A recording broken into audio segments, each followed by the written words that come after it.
ਦੋਸਤੋ ਅੱਜ ਮੈਂ ਤੁਹਾਡੇ ਨਾਲ ਇੱਕ ਜ਼ਿੰਦਗੀ ਦਾ ਅਹਿਮ ਫੈਸਲਾ ਸਾਂਝਾ ਕਰਨ ਜਾ ਰਿਹਾ ਹਾਂ। ਤੁਹਾਨੂੰ ਸਭ ਨੂੰ ਤਕਰੀਬਨ ਪਤਾ ਵਾ ਕਿ ਪਿਛਲੇ ਕੁਝ ਦਿਨਾਂ ਤੋਂ ਚਰਚਾ ਚੱਲ ਰਹੀ ਸੀਗੀ ਕਿ ਅਸੀਂ ਕਾਂਗਰਸ ਵਿੱਚ ਜਾਵਾਂਗੇ।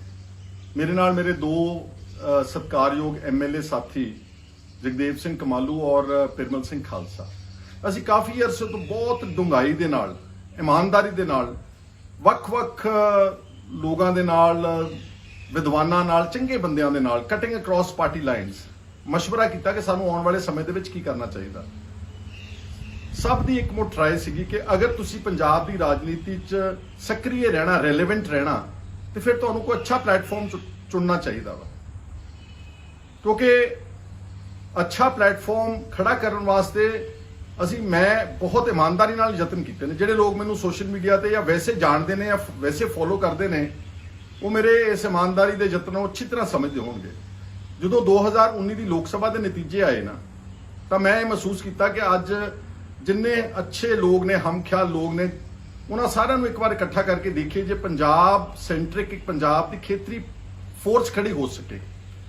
ਇਸੇ ਹੀ ਮੇਰੇ ਗ੍ਰਹਿ ਤੇ ਚੰਡੀਗੜ੍ਹ ਵਿਖੇ ਲਗਭਗ 7 ਤੋਂ 8 ਮੀਟਿੰਗਾਂ, ਮੈਂ ਹੁਣ ਵਿਅਕਤੀਆਂ ਦੇ ਨਾਮ ਨਹੀਂ ਲੈਣਾ ਚਾਹੁੰਦਾ, ਤੁਸੀਂ ਸਾਰੇ ਜਾਣਦੇ ਕਿ ਹਮਖਿਆਲ ਲੀਡਰ ਕੌਣ ਸੀਗੇ ਜਿਨ੍ਹਾਂ ਦੇ ਨਾਮ ਆਮ ਤੌਰ ਤੇ ਚਰਚਿਤ ਰਹੇ ਕਿ ਇਹਨਾਂ ਲੋਕਾਂ ਨੂੰ ਇਕੱਠੇ ਹੋਣਾ ਚਾਹੀਦਾ, ਪੰਜਾਬ ਦੇ ਹਿਤੈਸ਼ੀ ਸੀ ਜਿਹੜੇ।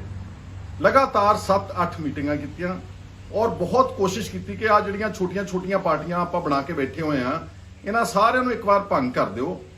ਲੋਕਾਂ ਵਿੱਚ ਵਿਸ਼ਵਾਸ ਪੈਦਾ ਕਰਨ ਵਾਸਤੇ ਇੱਕ ਥਾਂ ਇਕੱਠੇ ਹੋ ਜਾਈਏ ਔਰ ਹਲੇ ਵੀ ਕੋਈ ਆਪਣੀ ਪਾਰਟੀ ਨਾ ਬਣਾਓ। ਤੁਸੀਂ ਇੱਕ ਵਾਰ ਆਵਾਜ਼ ਲਾਓ ਸਾਰੇ ਪੰਜਾਬ ਦੇ ਚੰਗੇ ਲੋਕਾਂ ਨੂੰ ਕਿ ਜਿਹੜੇ ਵੀ ਲੋਕ ਸਾਡੇ ਨਾਲ ਸਾਥ ਦੇਣਾ ਚਾਹੁੰਦੇ ਇਸ ਉਪਰਾਲੇ ਵਿੱਚ, ਅਸੀਂ ਉਹਨਾਂ ਦਾ ਸਵਾਗਤ ਕਰਾਂਗੇ। ਪਰ ਥੋੜਾ ਅਫਸੋਸ ਤੇ ਦੁੱਖ ਨਾਲ ਕਹਿਣਾ ਪੈਂਦਾ ਕਿ ਉਹ ਸਾਡੇ ਐਫਰਟਸ ਜਿਹੜੇ ਸੀਗੇ ਉਹ ਸਿਰੇ ਨਹੀਂ ਚੜ੍ਹ ਸਕੇ। ਮੈਂ ਕਿਸੇ ਨੂੰ ਕੋਈ ਦੋਸ਼ ਵੀ ਨਹੀਂ ਦੇਣਾ ਚਾਹੁੰਦਾ, ਉਹਦੇ ਵਿੱਚ ਮੈਂ ਆਪਣੇ ਆਪ ਨੂੰ ਵੀ ਦੋਸ਼ੀ ਸਮਝਦਾ ਵਾਂ, ਪਰ ਸਾਡਾ ਜਿਹੜਾ ਇੱਕ ਉਹ ਪੰਜਾਬ ਸੈਂਟਰਿਕ ਇੱਕ ਰੀਜਨਲ ਫੋਰਸ ਖੜੀ ਕਰਨ ਦਾ ਜਿਹੜਾ ਸੁਪਨਾ ਸੀਗਾ ਉਹ ਸਿਰੇ ਨਾ ਚੜ੍ਹ ਸਕਿਆ। ਇਸ ਕਰਕੇ ਸਾਨੂੰ ਇਹ ਫੈਸਲਾ ਜਿਹੜਾ ਲੈਣਾ ਪਿਆ ਕਾਂਗਰਸ ਜੁਆਇਨ ਕਰਨ ਦਾ। ਔਰ ਇਹ ਕਾਂਗਰਸ ਜੁਆਇਨ ਐਵੇਂ ਨਹੀਂ ਕਰ ਲਈ। ਮੈਨੂੰ ਪਤਾ ਵਾ ਕਿ ਕੁਝ ਲੋਕਾਂ ਨੂੰ ਇਹਦੇ ਨਾਲ ਸ਼ਾਇਦ ਉਹਨਾਂ ਨੂੰ ਅੱਛਾ ਨਾ ਲੱਗੇ, ਪਰ ਮੇਰੀ ਥੋੜੀ ਦਲੀਲ ਅੱਛੀ ਤਰ੍ਹਾਂ ਸੁਣ ਕੇ ਫਿਰ ਤੁਸੀਂ ਆਪਣਾ ਮਨ ਬਣਾਉਣਾ। ਕਾਂਗਰਸ ਜੁਆਇਨ ਕਰਨ ਦਾ ਫੈਸਲਾ ਪ੍ਰਮੁੱਖ ਕਾਰਨ ਜਿਹੜਾ ਹੈ ਉਹਦੇ 'ਚ ਇਹ ਵੀ ਆ ਕਿ ਮੈਂ ਜਦੋਂ 2015 'ਚ ਕਾਂਗਰਸ ਛੱਡ ਕੇ ਆਮ ਆਦਮੀ ਪਾਰਟੀ 'ਚ ਗਿਆ ਸੀ ਨਾ, ਮੈਂ ਅਰਵਿੰਦ ਕੇਜਰੀਵਾਲ ਦੀ ਕਾਰਜਸ਼ੈਲੀ ਔਰ ਜਿਹੜੀ ਉਹਨਾਂ ਦੇ ਗੱਲ ਕਰਨ ਦਾ ਅੰਦਾਜ਼ ਸੀਗਾ ਤੇ ਜੋ ਉਹਨਾਂ ਨੇ ਵਾਅਦੇ ਕੀਤੇ ਇਸ ਦੇਸ਼ ਦੀ ਰਾਜਨੀਤੀ ਵਿੱਚ ਇੱਕ ਕੁਆਲਿਟੇਟਿਵ ਚੇਂਜ ਲਿਆਉਣ ਦਾ, ਮੈਂ ਉਹਦੇ ਨਾਲ ਪ੍ਰਭਾਵਿਤ ਸੀਗਾ ਔਰ ਮੈਂ ਅਨਕੰਡੀਸ਼ਨਲ ਪਾਰਟੀ ਜੁਆਇਨ ਕੀਤੀ ਉਦੋਂ 2015 ਦੇ ਦਸੰਬਰ ਦੇ ਵਿੱਚ। ਲੇਕਿਨ ਮੈਨੂੰ ਬੜੇ ਦੁੱਖ ਨਾਲ ਕਹਿਣਾ ਪੈਂਦਾ ਕਿ ਜਦੋਂ ਉੱਥੇ ਜਾ ਕੇ ਮਾਹੌਲ ਦੇਖਿਆ ਤਾਂ ਉਹਨਾਂ ਨੇ ਪਾਰਟੀ ਨੂੰ ਪੂਰੀ ਤਰ੍ਹਾਂ ਜਕੜਿਆ ਹੋਇਆ ਸੀਗਾ। ਮੇਰਾ ਇੱਕ ਬਹੁਤ ਅੱਛਾ ਦੋਸਤ ਆ, ਉਹ ਪੱਤਰਕਾਰ ਹੈ, ਬੜਾ ਸੀਨੀਅਰ, ਉਹਦਾ ਨਾਮ ਤਾਂ ਨਹੀਂ ਮੈਂ ਲੈ ਸਕਦਾ।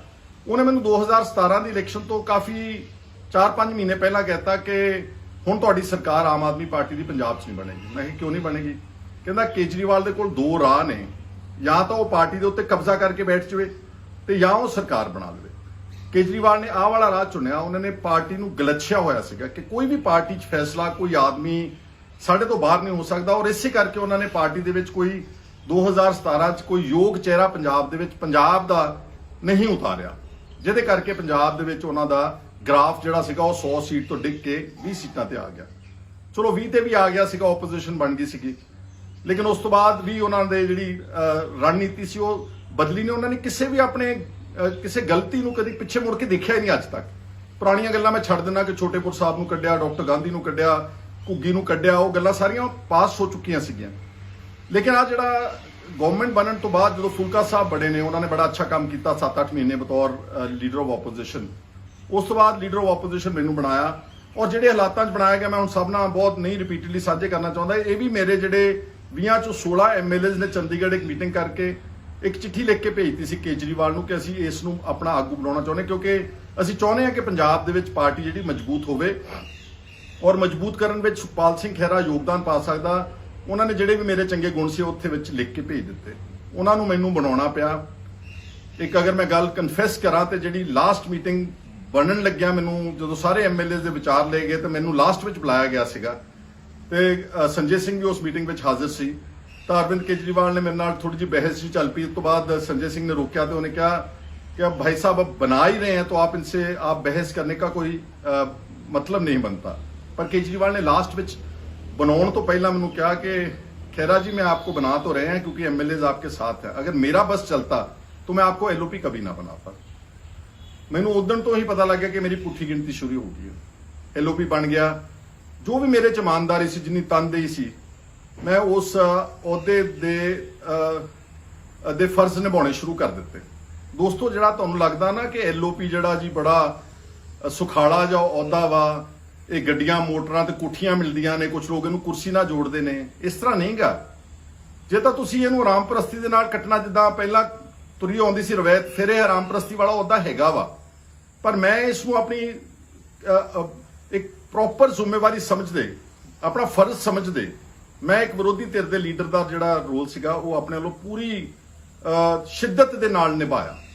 तुहानूं सब नूं पता, इहदे बारे मैं अपनी कोई वजाहत नहीं कर रहा। और उहदे विच एक इहो जिहा मौका आया कि माफिया का बड़ा वड्डा माइनिंग माफिया का स्कैंडल उठिया, उहदे विच एक मिनिस्टर नूं इस्तीफा देना पिया। उस मिनिस्टर ने अपनी शक्ति का दुरुपयोग करके मेरे खिलाफ फाजिलका दे विच जाके एक 2015 का पुराना मुकदमा सी, उहदे च 2017 च मेरा उस एनडीपीएस ड्रग्स के केस विच नाम जोड़ दिता। उस केस विच दोस्तों 20 साल लोगों को कैद हुई है। मैनू चलो परमात्मा वाहिगुरू की कृपा दे नाल सुप्रीम कोर्ट ऑफ इंडिया ने मैनू उहदे विच स्टे दे दिता। इस तो थोड़ा जिहा पिछे आगे चल जाइए, उहदे नेड़े तेड़े अरविंद केजरीवाल ने बिक्रम मजीठिया तो माफी मंग ली सी। सब ने बड़ा शोर मचाया, सब ने अपोज किया, मैं भी उसनूं अपोज किया कि गलत काम किया वा, इहदे नाल लोकां दा पार्टी का मनोबल डिग्गिया वा। हुण वो तां माफी मंग के ते निकल गए, लेकिन मैं जिहड़ा सरकार दे नाल मत्था लाया सीगा 2017-18 विच बतौर लीडर ऑफ ओपोजिशन, मैं तां वो एनडीपीएस का केस अज भी भुगत रहा वां। और तुहानूं अच्छी तरह मैं याद कराउणा चाहुंदा कि जिहड़े हुण इनफोर्समेंट डायरैक्टरेट ईडी ने जिहड़े मेरे घर ते छापे मारे ने, और मेरे बेटी दे भी घर नूं स्पेयर नहीं किया दिल्ली, मेरे उन्हां दी शादी भी बाद विच हुई उस मुकदमे तो, वो जिहड़े ईडी दे रेड ने वो इसे ही पॉलिटिक्स नाल कनैक्टेड ने। अगर मैं भी माफी मांग के निकल जाता तो मेरे ते ना एनडीपीएस का केस होना सीगा फाजिलका वाला, ते ना मेरे खिलाफ ईडी ने कोई रेड करने सीगे। पर मेरी आत्मा हमेशा ये कहती है कि जो हक ते जो सच है उसनूं बयान करना। उदों मेरे खिलाफ उस वक्त की पंजाब सरकार ने एनडीपीएस का केस घड़िया, उस मंत्री के कहण ते उन्हें अपना असर रसूख पैसे का दुरुपयोग किया। ते हुण क्योंकि मैं बीजेपी का डट के विरोध कर रहा सीगा किसान अंदोलन नूं लैके, मैं उहदे विच शिरकत भी की, जिन्नी मेरे विच समर्था से मैं जांदा आउंदा भी रहा वां। पर जदों 26 जनवरी नूं ट्रैक्टर परेड के दौरान नवरीत सिंह डिबडबा का कतल किया गया दिल्ली पुलिस वालों, मैं उसनूं बहुत जोरदार ढंग दे नाल चक्किया और उस परिवार नूं दिल्ली हाई कोर्ट तक लिजा के उहदे विच इंसाफ दिवाउण दा उपराला किया। उस तो पहला जिहड़ा युवापा के केसेस के तहत बहुत जुल्म ढाया जा रहा सी पंजाब और देश भर दे विच, उहदे विच भी मैं बहुत लड़ाई लड़ी, क्योंकि युआपा कानून बेसिकली डायरैक्टली एनआईए दे थल्ले आउंदा, नैशनल इन्वेस्टिगेटिंग एजेंसी, जिहड़ा प्राइम मिनिस्टर दे national security adviser mister Ajit Doval दे तहत है। ते जदों मैं युआपा का विरोध करदा वां, इहदा मतलब है एनआईए दा ते उस नैशनल सिक्योरिटी एडवाइजर जिहड़े प्राइम मिनिस्टर ओहदा विरोध करदा, बीजेपी का तो विरोध करदा ही करदा सीगा। हुण पंजाब दे विच इन्ने पार्टियां दे लीडर ने, इन्ने एमएलए ने, इन्ने मिनिस्टर्स ने, इन्ने फॉर्मर मिनिस्टर्स ने, बादल वर्गे वड्डे वड्डे परिवारां दे लोग ने, उन्हां दे खिलाफ तो कभी किसी ईडी ने अज तक कोई छापामारी नहीं की, कोई केस नहीं बनाया। पर मेरे खिलाफ उन्होंने ये किया क्योंकि मैनू सबक सिखाना चाहते सी, जिहड़ा मैं युआपा वर्गे केसेस और जो किसान अंदोलन विच जो नवरीत सिंह डिबडबा दा मैं विरोध उस कतल दे इंसाफ की लड़ाई लड़ रहा सीगा, वो मेरी आवाज़ बंद कराउणा चाहते सी। इस करके जे तां कोई भी रोल तुहानूं मिलदा जिंदगी च, जे तां तुसीं उसनूं सिर्फ की कहंदे हुंदे रस्मी तौर ते निभाउणा चाहुंदे हो, तो फिर तुहानूं कोई तंग नहीं करेगा, फिर तुहाडे ते कोई परचे दर्ज नहीं करेगा। बहुत सारे एमएलए 2007 तो 12 वाली अकाली दल की सरकार विच कांग्रेस दे सीगे, पर मैं आउटस्टैंडिंगली बादलों का विरोध किया, उन्हों का जिहड़ा ट्रांसपोर्ट माफिया जो भी उन्होंने गलत काम किए, भ्रष्टाचार किया, उहदे च मैं जो विरोध किया, मेरे ते उदों भी इन्होंने 6 झूठे मुकदमे दर्ज किए सीगे और लगातार मैं उन्हों का जिहड़ा विरोध करता रहा, उहदा मैनूं खमियाजा भुगतना पिया।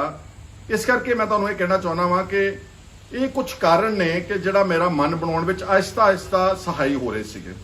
दूसरे जिहड़ा अज अरविंद केजरीवाल आम आदमी पार्टी है, उन्होंने जिहड़ा एक प्रचार किया सी, बाकी गल्लां आपां सारियां छड्ड दईए, एक उन्होंने प्रचार किया सी कि ये आम लोगों की पार्टी होगी, असीं रेहड़ी वालियां नूं ਪੈਂਚਰ ਵਾਲਿਆਂ ਨੂੰ ਉਹਨਾਂ ਦੇ ਇੱਥੋਂ ਦਾ ਲੋਕਲ ਪ੍ਰਧਾਨ ਅਕਸਰ ਬਿਆਨ ਦਿੰਦਾ ਰਿਹਾ। ਤੁਸੀਂ ਮੈਨੂੰ ਦੱਸ ਦਿਓ ਕਿ ਪਿਛਲੇ ਜਿੰਨੀ ਵੀ ਦੇਰ ਦੇ ਇਹ ਸਾਡੇ ਜਾਣ ਤੋਂ ਬਾਅਦ ਜੋ ਲੋਕਾਂ ਨੂੰ ਰਲਾ ਰਹੇ ਨੇ, ਉਹ ਕਿੰਨੇ ਕੁ ਰੇੜੀਆਂ ਵਾਲੇ ਤੇ ਕਿੰਨੇ ਕੁ ਪੈਂਚਰਾਂ ਵਾਲੇ ਰਲਾਏ ਨੇ। ਕੱਲ ਪਰਸੋਂ ਸਮਰਾਲੇ ਦਾ ਇੱਕ ਰਵੈਤੀ ਅਕਾਲੀ ਜਗਜੀਵਨਪਾਲ ਸਿੰਘ ਖੀਰਨੀਆ ਐਕਸ MLA, ਉਹ ਇੱਕ ਅਮੀਰ ਆਦਮੀ ਆ, ਉਹ ਚੰਦ ਦਿਨਾਂ ਤੱਕ ਉਸੇ ਹੀ ਬੇਅਦਬੀ ਮਹਿਕਮੇ ਦੇ ਨਾਲ ਰਲਿਆ ਹੋਇਆ ਸੀਗਾ ਜਿਨ੍ਹਾਂ ਤੇ ਆਪਾਂ ਸਾਰੇ ਗਿਲਾ ਕਰਦੇ ਆ, ਪਰ ਉਸ ਨੂੰ ਵੀ ਉਹਨਾਂ ਨੇ ਲਿਆ ਕੇ ਤੇ MLA ਦੀ ਟਿਕਟ ਦੇਣੀ ਆ। ਬਹੁਤ ਸਾਰੇ ਹੋਰ ਰਵੈਤੀ ਪਾਰਟੀਆਂ ਚੋਂ ਲੋਕਾਂ ਨੂੰ ਲਿਆ ਜਾ ਰਿਹਾ ਵਾ। ਇਹਦਾ ਮਤਲਬ ਜਿਹੜੇ ਲੋਕੀ ਆਮ ਆਦਮੀ ਪਾਰਟੀ ਦੀਆਂ 2014 ਤੋਂ ਲੈ ਕੇ ਹੁਣ ਤੱਕ ਦਰੀਆਂ ਵਿਛਾਉਂਦੇ ਸੀਗੇ ਜਾਂ ਧਰਨਿਆਂ 'ਚ ਬਹਿੰਦੇ ਸੀ ਜਾਂ ਕੋਲੋਂ ਪੈਸੇ ਬੱਸਾਂ ਲੈ ਕੇ ਕੋਲੋਂ ਪੈਸੇ ਖਰਚ ਕੇ ਰੈਲੀਆਂ ਕਰਦੇ ਸੀ ਜਾਂ ਕਈਆਂ ਦੇ ਉੱਤੇ ਪਰਚੇ ਵੀ ਦਰਜ ਹੋਏ, ਕਈਆਂ ਦੇ ਸੱਟਾਂ ਵੀ ਮਾਰੀਆਂ ਗਈਆਂ, ਕਈਆਂ ਨੂੰ ਪੁਲਿਸ ਟੌਰਚਰ ਵੀ ਸਹਿਣ ਕਰਨਾ ਪਿਆ, ਉਹਨਾਂ ਦਾ ਤਾਂ ਫਿਰ ਵਿਚਾਰਿਆਂ ਦੀ ਕਦੀ ਵਾਰੀ ਨਹੀਂ ਹੋਣੀ। ਇਸ ਕਰਕੇ ਸਿਧਾਂਤਕ ਤੌਰ ਤੇ ਇਹ ਪਾਰਟੀ ਆਪਣਾ ਉਥੋਂ ਥਿੜਕ ਚੁੱਕੀ ਸੀ। ਇਸ ਲਈ ਮੇਰਾ ਜਿੱਥੇ ਮੇਰੀ ਤੋਹੀਨ ਕੀਤੀ ਹੋਈ ਹੋਵੇ, ਜਿੱਥੇ ਮੇਰੀ ਸੈਲਫ ਰਿਸਪੈਕਟ ਨਾ ਹੋਵੇ, ਜਿੱਥੇ ਮੇਰੀ ਪੱਗ ਦੀ ਕੋਈ ਰਿਸਪੈਕਟ ਨਾ ਹੋਵੇ, ਉਹਨਾਂ ਨਾਲ ਮੈਂ ਕਦੀ ਕੋਸ਼ਿਸ਼ ਵੀ ਨਹੀਂ ਕਰ ਸਕਦਾ ਸੀ, ਕਦੀ ਮੈਂ ਜਾ ਵੀ ਨਹੀਂ ਸੀ ਸਕਦਾ। ਲੇਕਿਨ ਉਹਨਾਂ ਨੇ ਵੀ ਕਦੀ ਉਪਰਾਲਾ ਨਹੀਂ ਕੀਤਾ। ਅਗਰ ਉਹ ਉਪਰਾਲਾ ਕਰਦੇ ਤੇ ਗੱਲਬਾਤ ਤੋਂ ਮੈਂ ਕਦੀ ਭੱਜਦਾ ਨਹੀਂ ਸੀਗਾ। ਇਸ ਤੋਂ ਇਲਾਵਾ ਦੋ ਪਲੇਟਫਾਰਮ ਹੋਰ ਰਹਿ ਗਏ ਪੰਜਾਬ ਦੇ ਵਿੱਚ। ਇੱਕ BJP, ਅੱਜ BJP ਜਿਹੜੀ ਆ ਉਹ ਨਫ਼ਰਤ ਦੀ ਪਾਤਰ ਆ ਸਾਰੇ ਦੇਸ਼ ਵਿੱਚ, ਪੰਜਾਬ ਤਾਂ ਹੀ ਹੈ। ਜਿਸ ਢੰਗ ਦੇ ਨਾਲ ਉਹਨਾਂ ਨੇ ਫਿਰਕਾ ਪ੍ਰਸਤੀ ਦਾ ਇੱਕ ਬਹੁਤ ਵੱਡਾ ਇੱਕ ਲਹਿਰ ਚਲਾਈ ਹੋਈ ਸਾਰੇ ਦੇਸ਼ ਦੇ ਵਿੱਚ, ਔਰ ਜ਼ਿਆਦਤੀਆਂ ਤੇ ਉਤਰੇ ਹੋਏ ਨੇ, ਬਦਲਾਖੋਰੀ ਤੇ ਉਤਰੇ ਹੋਏ ਨੇ। ਸਾਰੇ ਜਿਹੜੇ ਵਾਈਟਲ ਇੰਸਟੀਟਿਊਸ਼ਨਸ ਆ ਇੰਡੀਆ ਦੇ, ਚਾਹੇ ਉਹ ਇਲੈਕਸ਼ਨ ਕਮਿਸ਼ਨ ਆਫ ਇੰਡੀਆ ਵਾ, ਚਾਹੇ ਉਹ CBC ਹੈ, ਚਾਹੇ ਉਹ RTI ਆ, ਇੱਥੋਂ ਤੱਕ ਕਿ ਜੁਡੀਸ਼ਰੀ ਨੂੰ ਵੀ ਆਪਣੇ ਉਹਨਾਂ ਨੇ ਕੰਟਰੋਲ ਵਿੱਚ ਕੀਤਾ, ਉਹਦਾ ਦੁਰਉਪਯੋਗ ਕਰ ਰਹੇ ਨੇ। ਇਸ ਤਰ੍ਹਾਂ ਦੀ ਪਾਰਟੀ ਨਾਲ ਤਾਂ ਅਸੀਂ ਕਦੀ ਸੋਚ ਵੀ ਨਹੀਂ ਸਕਦੇ। ਸਗੋਂ ਇਹਨਾਂ ਨੂੰ ਇੱਕ ਪਲੇਟਫਾਰਮ ਤੇ ਇਕੱਠੇ ਹੋ ਕੇ ਇਹਨਾਂ ਦਾ ਵਿਰੋਧ ਕਰਨਾ ਸਾਰੇ ਠੀਕ ਸੋਚ ਰੱਖਣ ਵਾਲੇ ਵਿਅਕਤੀਆਂ ਦਾ ਇੱਕ ਨੈਤਿਕ ਫਰਜ਼ ਬਣ ਜਾਂਦਾ। ਅਕਾਲੀ ਦਲ ਜਿਹਦੇ ਨਾਲ ਅਰਸੇ ਤੋਂ ਸਾਡੀ ਲੜਾਈ ਆ।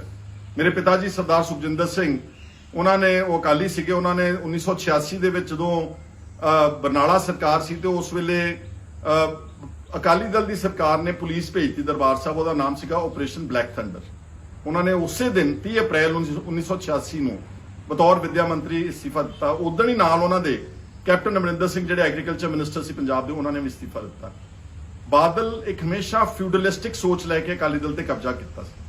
ਉਹ ਜਦੋਂ ਦਾ ਉਹਦਾ ਕੰਟਰੋਲ ਹੋਇਆ ਉਸਨੇ ਇਸ ਪਾਰਟੀ ਦਾ ਬੇੜਾ ਗਰਕ ਕਰ ਦਿੱਤਾ। ਇਸ ਲਈ ਔਰ ਹੁਣ ਤਾਂ ਉਹਨਾਂ ਤੇ ਜਿਹੜੇ ਗੁਰੂ ਗ੍ਰੰਥ ਸਾਹਿਬ ਦੀ ਬੇਅਦਬੀਆਂ ਦੇ, ਬਾਈਬਲ ਕਲਾਂ ਦੇ, ਜੋ ਭ੍ਰਿਸ਼ਟਾਚਾਰ ਨਾਲ ਦੋਨਾਂ ਹੱਥਾਂ ਨਾਲ ਲੁੱਟ ਖਸੁੱਟ ਕਰਕੇ ਇੱਕ ਬਹੁਤ ਵੱਡਾ ਐਮਪਾਇਰ ਖੜਾ ਕੀਤਾ, ਉਹਨਾਂ ਨੇ ਬਹੁਤ ਵੱਡੀਆਂ ਜਾਇਦਾਦਾਂ ਦੇਸ਼ ਵਿਦੇਸ਼ਾਂ ਵਿੱਚ ਬਣਾਈਆਂ। ਉਹਨਾਂ ਨਾਲ ਸਿਧਾਂਤਕ ਵੱਡੇ ਪੱਧਰ ਦੇ ਉੱਤੇ ਸਾਡੇ ਮਤਭੇਦ ਨੇ, ਉਹਨਾਂ ਨਾਲ ਕਦੀ ਸੋਚ ਵੀ ਨਹੀਂ ਸੀ ਸਕਦੇ। ਇਸ ਲਈ ਮੈਂ ਕਿਸ ਪਲੇਟਫਾਰਮ ਤੇ ਜਾਂਦਾ, ਮੇਰਾ ਆਪਣਾ ਹਲਕਾ ਭੁਲੱਥ, ਜਿੱਥੇ ਅੱਧੀ ਸਦੀ ਤੋਂ ਸਾਡੇ ਨਾਲ ਲੋਕ ਜੁੜੇ ਨੇ, ਅੱਧੀ ਸਦੀ ਤੋਂ। ਪਹਿਲੀ ਇਲੈਕਸ਼ਨ ਮੇਰੇ ਪਿਤਾ ਜੀ ਨੇ 1972 ਦੇ ਵਿੱਚ ਸ਼੍ਰੋਮਣੀ ਅਕਾਲੀ ਦਲ ਦੀ ਟਿਕਟ ਦੇ ਉੱਤੇ ਉਸ ਹਲਕੇ ਭੁਲੱਥ ਤੋਂ ਲੜੀ ਸੀ।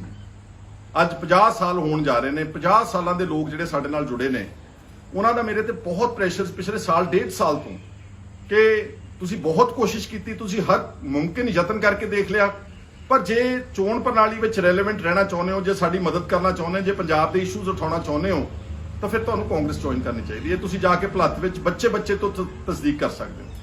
ਇਸ ਲਈ ਮੈਂ ਉਹਨਾਂ ਦੇ ਜਜ਼ਬਾਤਾਂ ਦੀ ਵੀ ਕਦਰ ਕਰਨੀ ਆ ਨਾ, ਕਿਉਂਕਿ ਕੁਝ ਲੋਕ ਸੋਸ਼ਲ ਮੀਡੀਆ ਤੇ ਬੈਠ ਕੇ ਬੜਾ ਸੌਖਾ ਕਮੈਂਟ ਕਰਨਾ, ਕਿਸੇ ਨੂੰ ਕੰਡੈਮ ਕਰਨਾ, ਕਿਸੇ ਨੂੰ ਗਾਲਾਂ ਕੱਢਣੀਆਂ, ਪਰ ਜਿਹੜੇ ਲੋਕ ਮੈਨੂੰ ਵੋਟ ਪਾ ਕੇ ਨਵਾਜ ਕੇ ਪੰਜਾਬ ਦੀ ਵਿਧਾਨ ਸਭਾ 'ਚ ਭੇਜਦੇ ਨੇ, ਜਿਨ੍ਹਾਂ ਦੇ ਕਰਕੇ ਮੇਰੀ ਆਵਾਜ਼ ਦੀ ਕੋਈ ਕੀਮਤ ਬਣਦੀ ਆ, ਮੈਂ ਉਹਨਾਂ ਦੀ ਗੱਲ ਵੀ ਅੱਖੋਂ ਪਰੋਖੇ ਨਹੀਂ ਸੀ ਕਰ ਸਕਦਾ। ਇਸ ਕਰਕੇ ਮੈਂ ਉਹਨਾਂ ਦੇ ਵੀ ਗੱਲ ਸੁਣੀ। ਸਾਰਾ ਕੁਝ ਸੋਚਣ ਤੋਂ ਬਾਅਦ, ਸਮਝਣ ਤੋਂ ਬਾਅਦ, ਸੁਣਨ ਤੋਂ ਬਾਅਦ, ਵਿਚਾਰਨ ਤੋਂ ਬਾਅਦ ਇਹ ਮੈਂ ਬੜੇ ਧੀਰਜ ਨਾਲ ਇਹ ਫੈਸਲਾ ਲਿਆ ਵਾ, ਔਰ ਮੈਂ ਆਪਣੇ ਸਾਥੀਆਂ ਦੇ ਨਾਲ ਅਸੀਂ ਕਾਂਗਰਸ ਪਾਰਟੀ ਜੁਆਇਨ ਕਰਨ ਜਾ ਰਹੇ ਹਾਂ, ਜੁਆਇਨ ਕਰ ਲਈ ਸਮਝ ਲਓ।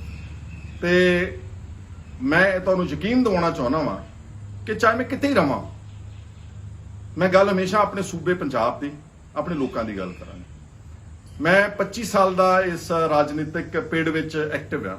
25 ਸਾਲਾਂ 'ਚ ਸਰਕਾਰਾਂ ਨੇ ਤਾਂ ਮੇਰੇ ਤੇ ਮੁਕੱਦਮੇ ਬਣਾਏ ਨੇ, ਜੋ ਮੇਰੇ ਤੇ 6 ਮੁਕੱਦਮੇ ਅਕਾਲੀਆਂ ਨੇ ਬਣਾਏ, ਮੇਰੇ ਤੇ NDPS ਦਾ ਝੂਠਾ ਮੁਕੱਦਮਾ ਬਣਾਇਆ, ਮੇਰੇ ਤੇ BJP ਨੇ ਹੁਣ ED ਦੇ ਰੇਡ ਕਰਾਏ। ਪਰ ਮੈਂ ਇੱਕ ਤੁਹਾਡੀ ਕਚਹਿਰੀ 'ਚ ਪੱਖ ਰੱਖਣਾ ਚਾਹੁੰਦਾ ਕਿ ਅੱਜ ਤੱਕ ਮੇਰੇ ਤੇ ਕਦੀ ਕਿਸੇ ਵਿਅਕਤੀ ਨੇ, ਹਲਕਾ ਪਲਾਥੀਆਂ ਪੰਜਾਬ ਦੇ ਵਿੱਚ ਕਿਸੇ ਨੇ ਇਹ ਨਹੀਂ ਕਿਹਾ ਕਿ ਸਾਡੇ ਨਾਲ ਇਹਨੇ ਠੱਗੀ ਮਾਰੀ ਆ, ਸਾਡੇ ਨਾਲ ਇਹਨੇ ਬੇਈਮਾਨੀ ਕੀਤੀ ਆ, ਸਾਡੇ ਨਾਲ ਇਹਨੇ ਧਰੋਹ ਕੀਤਾ ਵਾ, ਸਾਡੇ ਨਾਲ ਇਹਨੇ ਵਾਅਦਾ ਖਿਲਾਫੀ ਜਾਂ ਵਿਸ਼ਵਾਸਘਾਤ ਕੀਤਾ, ਕਦੀ ਨਹੀਂ ਕੀਤਾ, ਕਿਉਂਕਿ ਮੇਰਾ ਸੁਭਾਅ ਨਹੀਂਗਾ। ਮੈਂ ਕਦੀ ਦੋਗਲੀ ਰਾਜਨੀਤੀ ਨਹੀਂ ਕੀਤੀ, ਮੈਂ ਕਦੀ ਛੁਪਾ ਕੇ ਕੋਈ ਕੰਮ ਨਹੀਂ ਕੀਤਾ। ਕੁਝ ਲੋਕ ਮੈਨੂੰ ਕਾਫੀ ਅਰਸੇ ਤੋਂ ਪੁੱਛਦੇ ਤੁਹਾਡਾ ਪ੍ਰੋਗਰਾਮ ਕੀ ਆ, ਤਾਂ ਮੈਂ ਸਮਝਦਾ ਸੀਗਾ ਕਿ ਸਹੀ ਵਕਤ ਦੇ ਉੱਤੇ ਤੁਹਾਨੂੰ ਸਭ ਨੂੰ ਮੈਂ ਇਸ ਦੇ ਉੱਤੇ ਚਾਨਣਾ ਪਾਉਂਗਾ, ਤੁਹਾਨੂੰ ਜਾਣੂ ਕਰਵਾਉਂਗਾ। ਇਸ ਲਈ ਮੇਰੇ ਸਤਿਕਾਰਯੋਗ ਵੀਰੋ, ਭੈਣੋ, ਭਰਾਓ, ਬਜ਼ੁਰਗੋ, ਮਾਤਾਓ, ਜਿੱਥੇ ਵੀ ਤੁਸੀਂ ਬੈਠੇ ਹੋ ਦੁਨੀਆ ਭਰ ਦੇ ਵਿੱਚ, ਮੈਂ ਤੁਹਾਨੂੰ ਇਹ ਫਿਰ ਭਰੋਸਾ ਦਿਵਾਉਣਾ ਚਾਹੁੰਦਾ ਕਿ ਮੈਂ ਰਹਾਂ ਚਾਹੇ ਕਿਤੇ, ਪਰ ਮੇਰਾ ਦਿਲ ਜਿਹੜਾ ਹੈ ਉਹ ਆਪਣੇ ਸੂਬੇ, ਆਪਣੇ ਲੋਕਾਂ ਵਾਸਤੇ ਹਮੇਸ਼ਾ ਧੜਕਦਾ ਰਹੇਗਾ। ਔਰ ਮੈਂ ਹਲਕਾ ਭਲੱਤ ਦੇ ਲੋਕਾਂ ਨੂੰ ਵੀ ਯਕੀਨ ਦਿਵਾਉਣਾ ਚਾਹੁੰਦਾ, ਮੇਰੇ ਤੋਂ ਜ਼ਿੰਦਗੀ 'ਚ ਗਲਤੀਆਂ ਹੋਈਆਂ ਹੋਣਗੀਆਂ, ਪੰਜਾਬ ਦੇ ਲੋਕਾਂ ਨੂੰ ਵੀ ਕਹਿਣਾ ਚਾਹੁੰਦਾ, ਮੈਨੂੰ ਇਹ ਪੋਲੀਟੀਕਲ ਫੈਸਲੇ ਲੈਣ ਵਿੱਚ ਕੋਈ ਮੇਰੇ ਤੋਂ ਗਲਤੀ ਹੋਈ ਹੋਵੇਗੀ, ਕਿਉਂਕਿ ਮੈਂ ਪ੍ਰੋਫੈਸ਼ਨਲ ਪੋਲੀਟੀਸ਼ੀਅਨ ਨਹੀਂਗਾ, ਮੇਰਾ ਧੰਦਾ ਨਹੀਂ ਸੀਗਾ। ਮੈਨੂੰ ਤਾਂ ਇਸ ਪੋਲੀਟੀਕਲ ਲਾਈਨ ਵਿੱਚ ਬਾਈ ਡਿਫਾਲਟ ਆਉਣਾ ਪਿਆ, ਕਿਉਂਕਿ ਮੇਰੇ ਪਿਤਾ ਜੀ ਉਸ ਵਕਤ ਲੰਬੀਆਂ ਡਿਟੈਂਸ਼ਨਾਂ ਚੱਲ ਰਹੇ ਸੀਗੇ। ਨੈਸ਼ਨਲ ਸਿਕਿਉਰਿਟੀ ਐਕਟ ਵਿੱਚ ਐਮਰਜੈਂਸੀ ਤੋਂ ਲੈ ਕੇ ਸਾਲ ਡੇਢ ਸਾਲ ਉਹਨਾਂ ਨੂੰ ਨਜ਼ਰਬੰਦ ਕੀਤਾ ਜਾਂਦਾ ਸੀ। ਮੈਂ ਕਿਉਂਕਿ ਉਹਨਾਂ ਦਾ ਇਕੱਲਾ ਪੁੱਤਰ ਸੀ, ਮੈਨੂੰ ਉੱਥੇ ਹਲਕੇ ਦੇ ਵਿੱਚ ਰਹਿਣਾ ਪਿਆ। ਮੈਂ ਤਾਂ ਸਗੋਂ ਬਹੁਤ ਕੁਛ ਇਹਦੇ ਵਿੱਚ ਨੁਕਸਾਨ ਚੱਲਿਆ, ਘਾਟਾ ਖਾਦਾ। ਮੈਂ ਕਦੀ ਕੋਈ ਗੈਰ ਕਾਨੂੰਨੀ ਕੰਮ, ਕੋਈ ਕਰਪਸ਼ਨ, ਕੋਈ ਭ੍ਰਿਸ਼ਟਾਚਾਰ ਕਦੀ ਨਹੀਂ ਕੀਤੀ। ਇਸ ਲਈ ਮੈਂ ਤੁਹਾਨੂੰ ਕਹਿਣਾ ਚਾਹੁੰਦਾ ਵਾਂ ਕਿ ਮੇਰੇ 'ਚ 100 ਉਣਤਾਈਆਂ ਹੋ ਸਕਦੀਆਂ ਨੇ, ਪਰ ਮੈਂ ਆਪਣੇ ਲੋਕਾਂ ਦੇ ਪ੍ਰਤੀ ਕਦੀ ਕੋਈ ਨਾ ਬੇਵਫਾ ਵਾਂ, ਨਾ ਮੈਂ ਕੋਈ ਉਹਨਾਂ ਦੇ ਮਤਲਬ ਕਦੀ ਭੈੜੀ ਸੋਚ ਰੱਖ ਸਕਦਾ, ਨਾ ਮੈਂ ਕਿਸੇ ਦੇ ਨਾਲ ਕੋਈ ਬੇਈਮਾਨੀ ਕੀਤੀ ਆ। ਇਸ ਲਈ ਸਭ ਨੂੰ ਮੇਰੀ ਹੱਥ ਜੋੜ ਕੇ ਨਿਮਰਤਾ ਨਾਲ ਬੇਨਤੀ ਹੈ ਕਿ ਜਿਨ੍ਹਾਂ ਨੂੰ ਨਹੀਂ ਵੀ ਚੰਗਾ ਲੱਗਿਆ, ਕੋਈ ਗੱਲ ਨਹੀਂ ਕਿ ਸਾਰਿਆਂ ਨੂੰ ਆਪਾਂ, ਕੋਈ ਵੀ ਆਦਮੀ 100 ਕਲਾ ਸੰਪੂਰਨ ਨਹੀਂ ਹੋ ਸਕਦਾ, ਕੋਈ ਵੀ ਆਦਮੀ ਸਭ ਨੂੰ ਖੁਸ਼ ਨਹੀਂ ਕਰ ਸਕਦਾ। ਜਿਹੜੇ ਮੇਰੇ ਫੈਸਲੇ ਨਾਲ ਸਹਿਮਤ ਨਹੀਂ ਗਏ ਉਹਨਾਂ ਦਾ ਵੀ ਮੈਂ ਸ਼ੁਕਰੀਆ ਅਦਾ ਕਰਦਾ, ਤੇ ਜਿਹੜੇ ਮੇਰੇ ਫੈਸਲੇ ਨਾਲ ਸਹਿਮਤ ਨੇ ਮੈਂ ਉਹਨਾਂ ਨੂੰ ਯਕੀਨ ਦਿਵਾਉਣਾ ਚਾਹੁੰਦਾ ਕਿ ਆਉਣ ਵਾਲੇ ਸਮੇਂ 'ਚ ਮੈਂ ਕਿਤੇ ਵੀ ਰਵਾਂ, ਕਾਂਗਰਸ ਦੇ ਪਲੇਟਫਾਰਮ ਤੇ ਰਹਿ ਕੇ ਮੈਂ ਆਪਣੇ ਪੰਜਾਬ ਦੀ, ਆਪਣੇ ਹਕੂਕ ਦੀ ਹਮੇਸ਼ਾ ਗੱਲ ਕਰਦਾ ਰਹੂੰਗਾ। ਔਰ ਜਿਹੜੇ ਇਹ ਨਲਾਇਕ ਲੋਕ ਜਿਨ੍ਹਾਂ ਨੇ ਗੁਰੂ ਗ੍ਰੰਥ ਸਾਹਿਬ ਦੀ ਬੇਅਦਬੀਆਂ ਕੀਤੀਆਂ, ਪੰਜਾਬ ਨੂੰ ਦੋਨਾਂ ਹੱਥਾਂ ਨਾਲ ਲੁੱਟਿਆ, ਇਹਨਾਂ ਨੂੰ ਡੈਫੀਨਿਟਲੀ ਸਜ਼ਾ ਮਿਲਣੀ ਚਾਹੀਦੀ ਆ। ਕੈਪਟਨ ਅਮਰਿੰਦਰ ਸਿੰਘ ਨਾਲ 100 ਮੇਰੇ ਪੋਲੀਟੀਕਲ ਡਿਫਰੈਂਸਿਸ ਸੀਗੇ, 100। ਜਦੋਂ ਕੋਈ ਟਾਈਮ ਸੀਗਾ ਅਪੋਜ਼ ਕਰਨ ਦਾ, ਮੈਂ ਟਾਈਮ ਅਪੋਜ਼ ਵੀ ਕੀਤਾ, ਪਰ ਅੱਜ ਜਦੋਂ ਮੈਂ ਦੇਖਿਆ ਕਿ ਹੋਰ ਕੋਈ ਵਾਇਬਲ ਅਲਟਰਨੇਟਿਵ ਨਹੀਂ ਪੈਦਾ ਕਰ ਸਕੇ ਅਸੀਂ, ਤਾਂ ਮੈਂ ਸਮਝਦਾ ਕਿ ਮੈਨੂੰ ਫਿਰ ਉੱਥੇ ਜਾਣ ਦਾ ਫੈਸਲਾ ਕਰਨਾ ਪਿਆ। ਕੈਪਟਨ ਅਮਰਿੰਦਰ ਸਿੰਘ ਵਿੱਚ ਕੁਝ ਉਣਤਾਈਆਂ ਅਗਰ ਹਨ ਵੀ, ਪਰ ਇੱਕ ਗੱਲ ਯਾਦ ਰੱਖਿਓ ਕਿ ਜਦੋਂ ਪੰਜਾਬ ਦੀ ਗੱਲ ਆਈ 1984 ਦੇ ਵਿੱਚ ਦਰਬਾਰ ਸਾਹਿਬ ਤੇ ਹਮਲਾ ਹੋਇਆ ਸੀਗਾ, ਕੈਪਟਨ ਅਮਰਿੰਦਰ ਸਿੰਘ ਪਟਿਆਲੇ ਤੋਂ ਮੈਂਬਰ ਪਾਰਲੀਮੈਂਟ ਸੀ ਕਾਂਗਰਸ ਦੇ, ਇਹਨਾਂ ਨੇ ਉਸ ਵੇਲੇ ਅਸਤੀਫਾ ਦੇ ਦਿੱਤਾ ਸੀਗਾ। ਉਸ ਤੋਂ ਬਾਅਦ 1986 ਵਿੱਚ ਜਦੋਂ ਆਪਰੇਸ਼ਨ ਬਲੈਕ ਥੰਡਰ ਬਰਨਾਲਾ ਸਾਹਿਬ ਦੀ ਸਰਕਾਰ ਨੇ ਪੁਲਿਸ ਭੇਜੀ ਦਰਬਾਰ ਸਾਹਿਬ, ਇਹਨਾਂ ਨੇ ਬਤੌਰ ਐਗਰੀਕਲਚਰ ਮਿਨਿਸਟਰ ਫਿਰ ਅਸਤੀਫਾ ਦੇ ਦਿੱਤਾ। 2004 ਵਿੱਚ ਜਦੋਂ ਪਾਣੀਆਂ ਦਾ ਬਹੁਤ ਵੱਡਾ ਵਿਵਾਦ, ਆਪਣਾ ਪਾਣੀ ਲੈ ਚੱਲਾ ਸੀ ਹਰਿਆਣਾ, ਇਹਨਾਂ ਨੇ termination of agreements act pass ਕਰਕੇ ਪੰਜਾਬ ਦੀ ਵਿਧਾਨ ਸਭਾ ਦੇ ਵਿੱਚ ਇੱਕ ਵਾਰ ਪੰਜਾਬ ਦੇ ਪਾਣੀਆਂ ਨੂੰ ਫਿਰ ਬਚਾਇਆ। ਇਸੇ ਤਰ੍ਹਾਂ ਹੀ ਹੁਣ ਜਦੋਂ ਕਿਸਾਨਾਂ ਦਾ ਮੁੱਦਾ ਉੱਠਿਆ ਹੈ ਆਪਣੇ ਦੇਸ਼ ਵਿੱਚ, ਆਪਣੇ ਪੰਜਾਬ ਦੇ ਵਿੱਚ, ਉਹਨਾਂ ਨੇ ਪੰਜਾਬ ਦੀ ਵਿਧਾਨ ਸਭਾ ਵਿੱਚ ਤਿੰਨੇ ਕਾਨੂੰਨਾਂ ਨੂੰ ਅਮੈਂਡ ਕਰਕੇ ਇੱਕ ਠੋਸ ਰੈਜ਼ੋਲੂਸ਼ਨ ਇਸ ਕਾਨੂੰਨਾਂ ਦਾ, ਕਾਲੇ ਕਾਨੂੰਨਾਂ ਦਾ ਵਿਰੋਧ ਕਰਦਿਆਂ ਹੋਇਆਂ ਅਸੈਂਬਲੀ 'ਚ ਪਾਸ ਕਰਕੇ ਇਸ ਦਾ ਵੀ ਡਟਵਾਂ ਵਿਰੋਧ ਕੀਤਾ ਵਾ। ਮੈਂ ਜਿੱਦਾਂ ਕਿਹਾ ਕਿ ਹਰ ਆਦਮੀ ਕੋਈ 100% ਕਰੈਕਟ ਨਹੀਂ ਹੋ ਸਕਦਾ, ਪਰ ਬਾਈ ਐਂਡ ਲਾਰਜ ਅਗਰ ਆਪਾਂ ਇਹਨਾਂ ਦਿਨਾਂ ਵਿੱਚ ਦੇਖਾਂਗੇ ਤਾਂ I think that he still one of the best leaders that Punjab has got. ਹੋ ਸਕਦਾ ਹਲੇ ਉਹਨਾਂ ਦੇ ਕੰਮ ਵਿੱਚ ਬਕਾਇਆ ਕੁਝ ਉਣਤਾਈਆਂ ਨੇ, ਕੰਮ ਕਰਨ ਵਾਲੇ ਨੇ। ਅਸੀਂ ਯਤਨ ਕਰਾਂਗੇ ਕਿ ਜਿੰਨੇ ਵੀ ਅਸੀਂ ਅਸੀਂ ਪੂਰਾ ਉਹਦੇ 'ਚ ਰੋਲ ਅਦਾ ਕਰਕੇ, ਤੇ ਜਿਹੜਾ ਖਾਸ ਤੌਰ ਤੇ ਮਸਲਾ ਬੇਅਦਬੀਆਂ ਦਾ, ਗੁਰੂ ਗ੍ਰੰਥ ਸਾਹਿਬ ਦਾ, ਬਾਈਬਲ ਕਲਾਂ ਦਾ ਲਟਕਦਾ ਹੁੰਦਾ, ਉਹਦੇ ਵਿੱਚ ਇਨਸਾਫ ਦਿਵਾਉਣ ਵਿੱਚ ਸਹਾਈ ਹੋਵਾਂਗੇ। ਸੋ ਤੁਹਾਡਾ ਸਾਰਿਆਂ ਦਾ ਮੇਰੇ ਨਾਲ ਬਣਨ ਵਾਸਤੇ ਤੁਹਾਡਾ ਸ਼ੁਕਰੀਆ। ਦੁਨੀਆ ਭਰ 'ਚ ਜਿਨ੍ਹਾਂ ਨੇ ਮੇਰਾ ਸਾਥ ਦਿੱਤਾ, ਜਿਨ੍ਹਾਂ ਨੇ ਮਦਦ ਕੀਤੀ, ਹਰ ਕਿਸਮ ਦੀ ਮੈਂ ਤੁਹਾਡਾ ਧੰਨਵਾਦ ਕਰਦਾ। ਮੈਂ ਹਮੇਸ਼ਾ ਨਹੀਂ ਰਹੂੰਗਾ, ਮੈਂ ਤੁਹਾਡਾ ਸਭ ਦਾ ਅਵੇਲੇਬਲ ਰਹੂੰਗਾ। ਇਹ ਨਹੀਂ ਕਿ ਮੈਂ ਕਦੀ ਭੱਜਿਆ ਨਹੀਂ, ਮੈਂ ਕਦੀ ਟੈਲੀਫੋਨ ਅਟੈਂਡ ਕਰਨ ਤੋਂ ਨਹੀਂ ਭੱਜਿਆ, ਮੈਂ ਸਭ ਨਾਲ ਗੱਲ ਕਰਦਾ, ਜਿੰਨੀ ਮੇਰੇ 'ਚ ਕੈਪੈਸਿਟੀ ਹੈ, ਗਾਂ ਵੀ ਮੈਂ ਇਸੇ ਤਰ੍ਹਾਂ ਹੀ ਕਰਦਾ ਰਹੂੰਗਾ। ਉਮੀਦ ਹੈ ਸਾਡੇ ਇਸ ਫੈਸਲੇ ਤੇ, ਜੋ ਅਸੀਂ 3 ਵਿਧਾਇਕ ਕਾਂਗਰਸ ਪਾਰਟੀ ਜੁਆਇਨ ਕਰ ਰਹੇ ਹਾਂ, ਤੁਸੀਂ ਇਸ ਫੈਸਲੇ ਦੇ ਨਾਲ ਸਹਿਮਤੀ ਵੀ ਪ੍ਰਗਟਾਓਗੇ, ਸਾਡੇ ਤੇ ਭਰੋਸਾ ਵੀ ਰੱਖੋਗੇ। ਤੁਹਾਡਾ ਸਾਰਿਆਂ ਦਾ ਬਹੁਤ ਬਹੁਤ ਸ਼ੁਕਰੀਆ, ਧੰਨਵਾਦ, ਥੈਂਕ ਯੂ।